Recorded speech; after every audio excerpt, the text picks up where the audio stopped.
శ్రీ గురుభ్యో నమః. జాతీయ ఇంజనీర్స్ డే శుభాకాంక్షలు.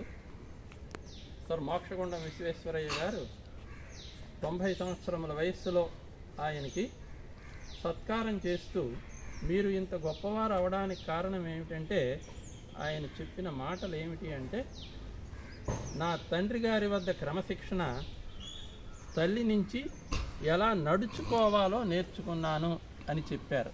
అంటే పిత్రార్జితముగా వీటిని మనం స్వీకరించాలి, క్రమశిక్షణ ఎలా నడుచుకోవాలి అనే సందేశాన్ని ఆయన ఇవ్వడం జరిగింది. మరి ఆయన చేసినటువంటి సేవలు మనం భారతదేశమే కాదు ప్రపంచంలో కూడా ఈరోజు అందరూ స్మరించుకునేటట్టుగా, ముఖ్యంగా ఆంధ్ర రాష్ట్రానికి సంబంధించి మనకి విశాఖపట్నం హార్బర్ కానీ, తిరుమల ఘాట్ రోడ్లో 2 రోడ్లు ఏర్పాటు చేయడం, హైదరాబాద్లో మూసీ నది యొక్క వరద నివారణ, ఇటువంటివి ఆయన చేసినవి. మరి మైసూర్లో కొన్ని లక్షల మెట్టు భూమికి నీరును అందించినటువంటి కృష్ణసాగర ప్రాజెక్టుని ఆయనే అందించారు. ఆయన సమయపాలన ఆయన దగ్గర నేర్చుకోవాలి. ఇక నిజాయితీ ఆయన దగ్గరే.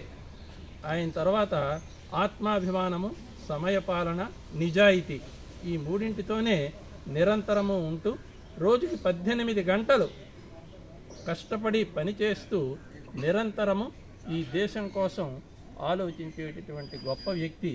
మరి ఆయన ఇచ్చినటువంటి సందేశం మనందరికీ ఏమిటి అంటే, సోమరితనాన్ని విడిచిపెట్టండి.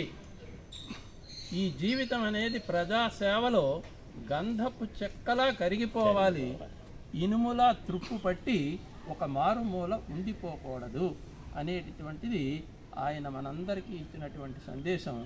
అటువంటి ఆయన యొక్క జయంతిని పురస్కరించుకొని 1968వ సంవత్సరం నుంచి మనందరం జాతీయ ఇంజనీర్స్ డేని జరుపుకుంటున్నాం.